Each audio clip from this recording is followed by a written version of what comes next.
In 1587, a group of more than 100 English settlers arrived on the coast of North America to build a new life. Their destination was Roanoke Island, a remote island surrounded by shallow waters, dense forests, and unfamiliar landscapes. The expedition was supported by Walter Raleigh, who hoped to establish England's first permanent colony in the New World. Unlike earlier expeditions, this colony included entire families. Farmers, craftsmen, and children stepped onto the island believing they were beginning the first chapter of a new English society across the Atlantic. But within only a few years, the entire colony would disappear. The settlers quickly realized that survival would not be easy. The coastal environment was difficult to farm, and supplies from England were limited. The colony depended heavily on trade and cooperation with indigenous communities who already lived in the region. These communities understood the seasons, the rivers, and the fragile balance of the coastal ecosystem. Among the settlers was the daughter of the colony's governor, John White. In August 1587, she gave birth to a baby girl named Virginia Dare. Her birth was celebrated as a symbol of hope, proof that a permanent English settlement might finally succeed in North America. Yet the colony remained dangerously short on food and equipment. Facing shortages, the settlers made a difficult decision. They asked John White to sail back to England and bring supplies.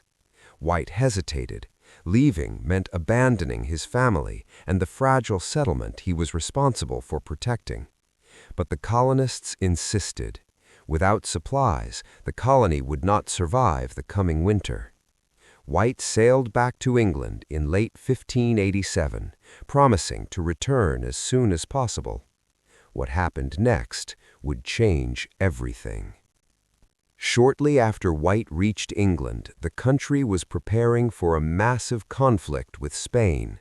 In 1588, the Spanish crown launched the enormous fleet known as the Spanish Armada. England mobilized every available ship for national defense.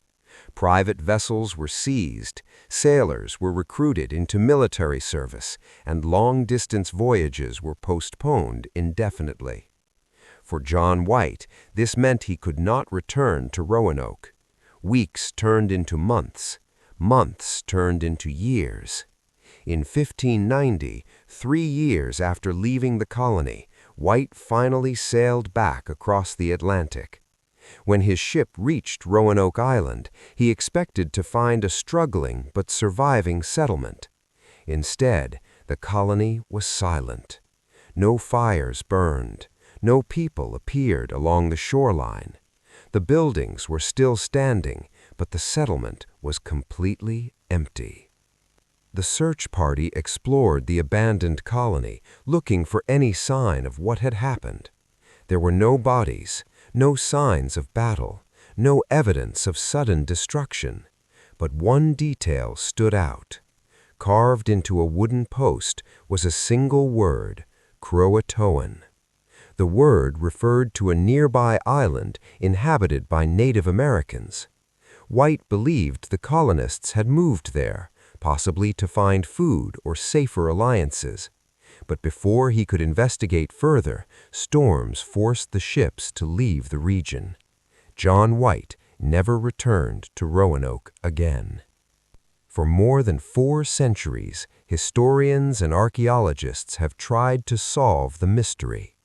Some believe the colonists joined indigenous communities and gradually integrated into local society. Others suggest they moved inland and attempted to establish a new settlement. Artifacts discovered in Native American villages have hinted at contact between the colonists and indigenous tribes, yet no discovery has provided a final answer. More than 400 years later, the lost colony of Roanoke remains one of the oldest unsolved mysteries in American history, a story of hope, survival, and disappearance that still echoes across the forests and shores of North Carolina coast.